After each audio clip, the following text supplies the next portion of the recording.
Okay, it's 6 p.m. We'll bring this council meeting to order. Jill just texted me she will be here post haste, so she'll be here shortly. So why don't we go ahead and get started with the pledge?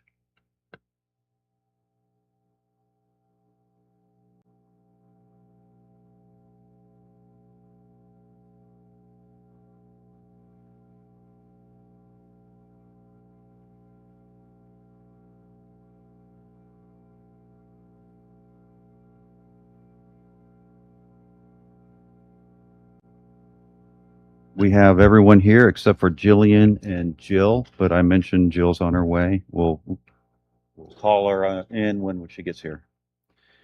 All right, we have a really short agenda, so it's kind of up to us how fast we want to move here. But I'll start by reading resolution number 2026-18. Second reading emergency, a resolution to proceed with submission of the question of levying an additional tax in excess of the 10 mil limitation for the purpose of current expenses. ORC 5705-03, 5705-19, ORC 5705-191, and ORC 5705-25, and declaring an emergency. So I'll just open this up for discussion. I don't know if anybody wants to start. Pete, you want to start? I mean, I think that the levy, as it sits, right now, and the intended purpose, is a great opportunity to let the community, as I said on Monday night, be in the driver's seat, as far as what they want to see from the village. So I would just kind of open it up with that. Just a couple of things. Just let's throw some facts out so that we all make sure we're understanding this levy and we're all on the same page here. This is a 2 mil levy. There's no increase. This is a levy that the village has been collecting for, I don't know, decades. I think it's if I do the calculation, it's $350 a year for a homeowner, a home value of $500,000. That's what we're talking about. Currently, we're collecting about $200,000 on this levy that goes into our general fund. As I think most of you know, in terms of our budgeting and the way we allocate funds for the village, there's certain things, budget items or dollars that come into the village, we can only use for certain things, right? Whether it's TIF dollars can only be used for infrastructure, as an example, or in this case, these dollars are general fund dollars, can be used to pay salaries, keep the lights on, and things of that nature. So that's what we're talking about here. It's not an increase. It's really a renewal, but because of the way the laws have changed, we can't call it a renewal. But that's essentially what it is. So continue that conversation. Anybody want to speak next? Jill has joined the meeting at 6:03.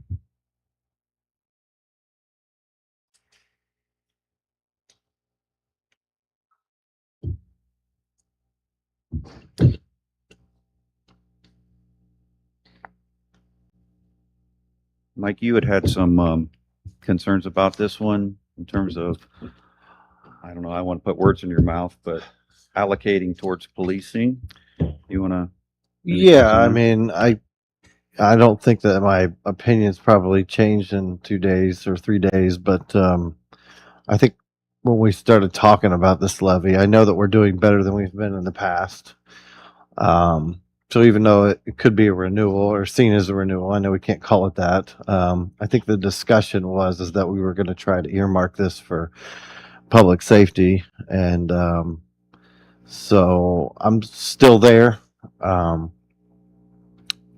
If it was year to year, it may be a little bit different for me, but since it's a 4-year decision for my seat, without the language to go towards it, which is something that's gone back, years. I think it's, for me personally, has been a very passionate view that we need to have a fund set aside to build up.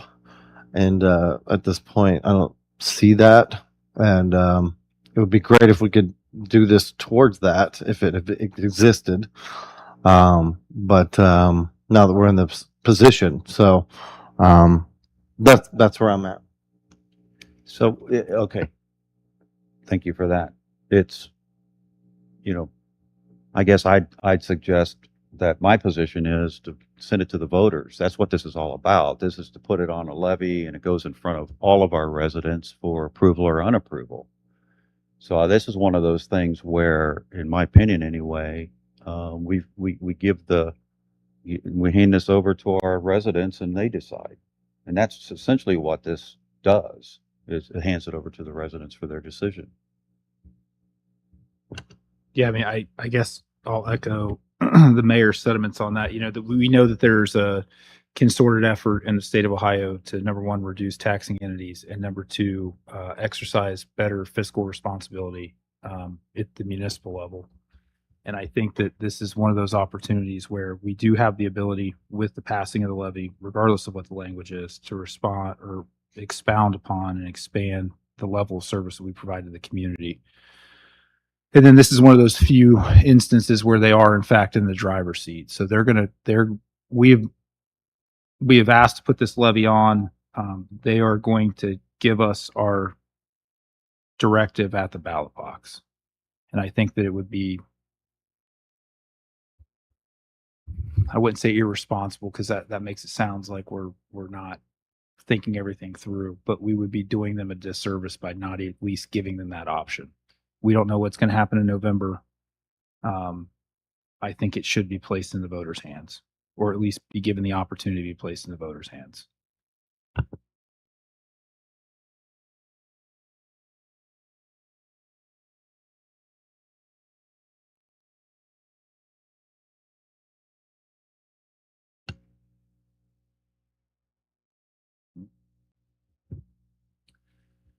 So if there's no other input here, I'll call for suspension of rules if we have a motion.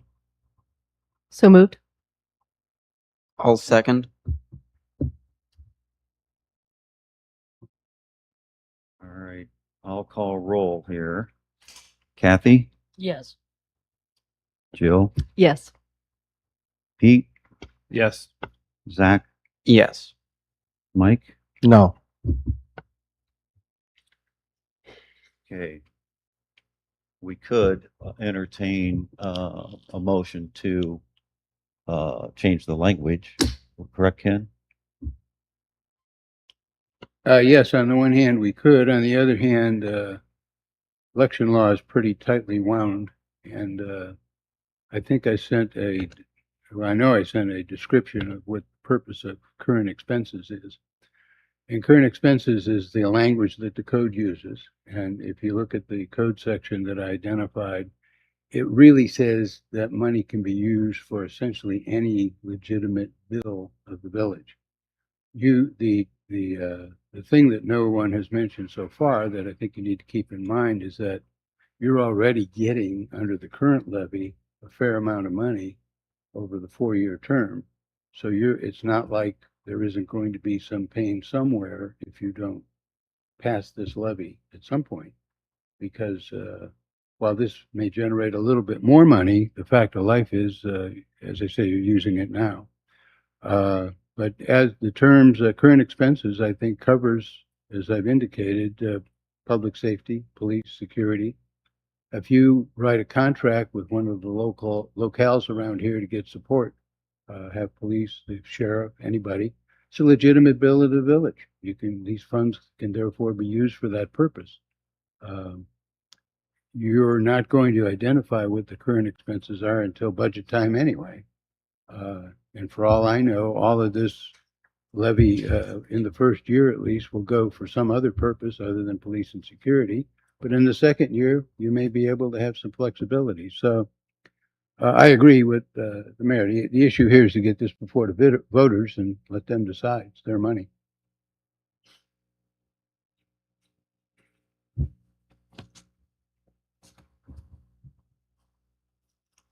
Guess we'll move on to the next thing then, Ken. Okay. I believe we have someone. Go ahead. So Yeah, why aren't we please. voting? Why aren't we? Because we didn't suspend. The rule suspension did not get 5 yeses. Right. Why are we here? We were here how many days ago? Yeah. And why are we here? And we were here how many days ago? Mike, can you explain what it is you're not happy with, that we're back again and not getting the vote? And why we're not putting this out to the voters for their decision for potential yes or no? We've been discussing this for months. So my position has not changed one time this year on this discussion. Now it's too late to change the language. I'm only one person, one seat. I've been asking for that language to change for months. Except you missed meetings where we could have been talking Before about before that. any meetings that I missed or the meetings that I was here for, I've asked for that language to be in this bill. And so again, it's not personal, it's not anything. It's just for me, my right to vote the way I want, even though I don't need to explain my vote. I will. Again, I can't get there. I believe that we need to earmark it specifically now in the ballot language. So that way, no matter what the voters were told, they would know exactly where those funds are going. And so since it doesn't achieve that, for me, my vote is no. Having no money is better. I guess I'm just so confused why you wouldn't want additional monies to come in. You're the one who's always wanting the police force, which I commend. And this will limit us from being able to have that. Now, whether the language says that we're going to allocate that or not to the police fund, I think you have probably a pretty good share come budgeting season that will do that. I mean, the safety committee's killing it. They're doing a fantastic job in this village.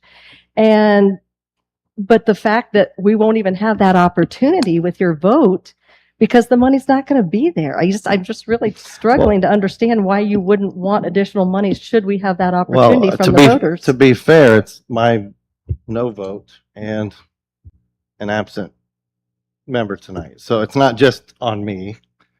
I don't think that that's very fair. The rules Actually, are, it is very much on the you this evening. It's very much the on you. rules this are you evening. need five votes. I'm going to call us to order. The time Sure. to have had this discussion would have been when it was under discussion. It's a moot point at this point. And there's been 4 meetings that you've missed that we could have had these discussions, Mike, and that's Once unfortunate. again, because that does not. once represent again, I'm the going to call village. us to order. Thank you. The time to have that would have been when it was under discussion. Let's call to order. Close the discussion. We'll close the discussion on a voice vote. All in favor of closing the discussion, say aye. Aye. Opposed? Discussion closed. Okay, we have a guest tonight, real quickly here, and a couple of minutes. You want to come up, say name and address, please?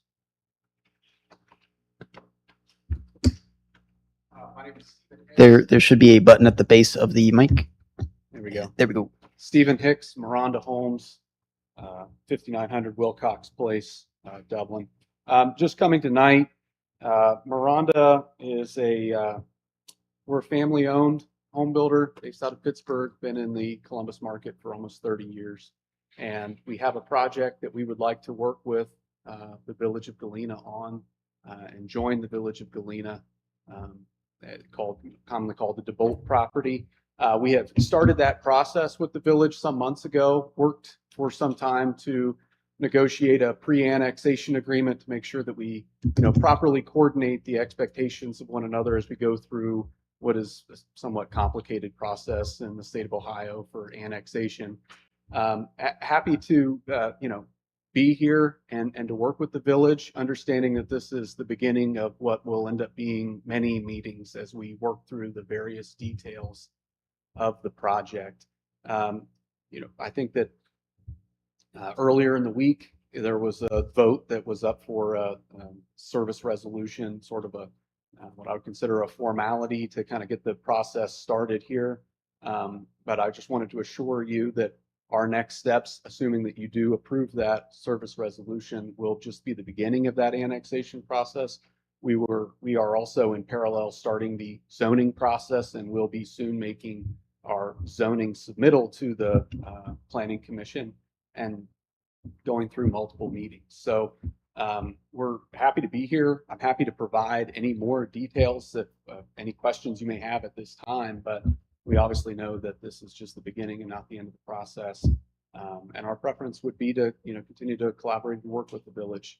As the mayor knows, I grew up in Alexandria, Ohio, and another village similar size and dealt with the same sort of constraints and pressures that you're dealing with in this village. And we're hoping that we can be a contributing member to it. And we're hoping that we can help welcome more new residents to your village to share what a special place this is. So happy to answer any questions tonight if you have any, but I don't have very much time to make like a full presentation, which is fine. That'll be coming later. So thank you very much. Can I ask a quick question? I was just curious, as I got a message from one of the residents, that one of the signed petitioners was an MI rep. And so I was just curious what the possible coordination, or is there any collaboration at all planned with MI? So, we have very good terms with MI. The signer was Josh Barkin, mhm. who's the division president of MI. Yes. And we've had multiple conversations with them. The reason why MI is involved is because of road right-of-way. Another sort of quirky thing with Ohio is, some folks own out to the center line of the road, right?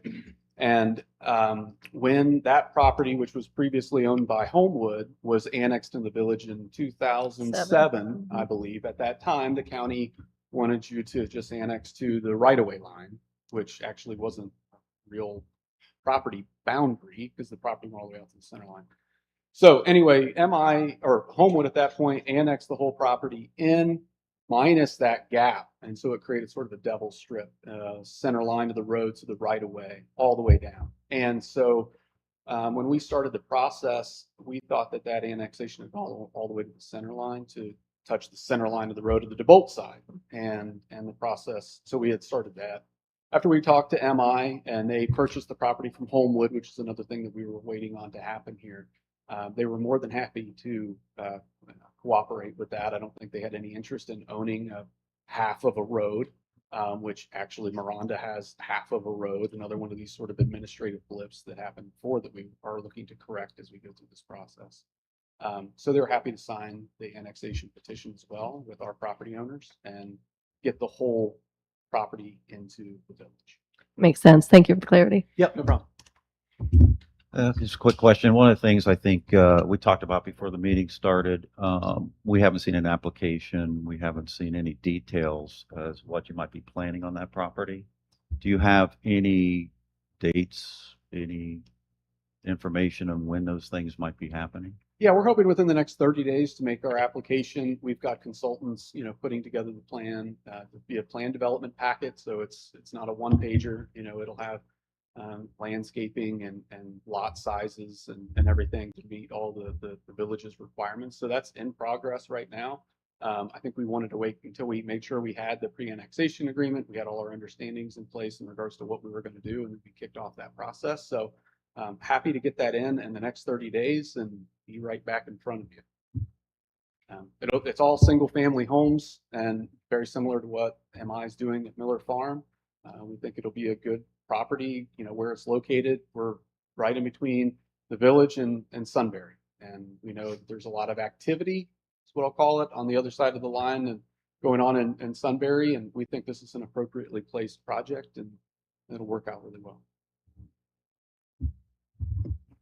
Anyone else? Thanks for coming in. Appreciate it. Yep. Thank you very much. All right, team, I'm going to read the ordinance and then I'm going to ask Ken to address the memo he sent to everybody earlier today. Ordinance number 2026-11, second reading, an emergency, an ordinance specifying the municipal services to be rendered to the following described property upon annexation to the village of Galena. Such premises commonly known as being the DeBolt Farm situated on Trenton Road, consisting of 7+ acres, more or less, being fully described in the Delaware County Auditor's information. Parcel numbers 4174400200600, 417440020080001, and 4174400 002007001 and declaring an emergency. Counselor, I'll turn it over to you. Sure, this is in my estimation, just simply a jurisdictional piece of legislation. The type of annexation that they're involved in, which is all of the annexations we've had recently, is a type 2 annexation. And this is an annexation where, despite the annexation to the village, the property stays for some purposes in the township, so the township doesn't lose any revenue. When we did a pre-annexation agreement, is correct. I haven't read it, but I'm sure that this was addressed in some fashion or another. But even if it wasn't, the statute is pretty clear. They filed an annexation petition. I don't remember when it was, but I know it was recently.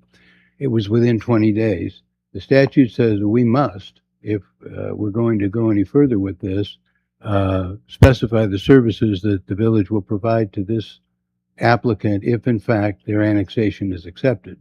So this is just as I say, it's a jurisdictional issue. The next step is going to be the annexation considered by the county. The next step concurrent with that is going to be the zoning activity we have.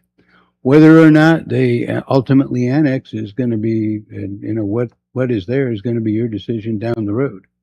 But right now, in order to keep this program going, I think you need to pass this legislation, and it's, in my opinion, no different than any other legislation that we passed for MI or any other developers previously. Thank you, Ken. Any questions for Ken? All right. You have a question? So are we, I guess, so I understand, are we required from a statutory standpoint to pass the pre-annexation agreement? No, not pre-annexation agreement. That's right. So we're not required to pass the pre-annexation agreement. Right. Yeah, we Already passed. done. So the pre-annexation is passed. Right. Okay.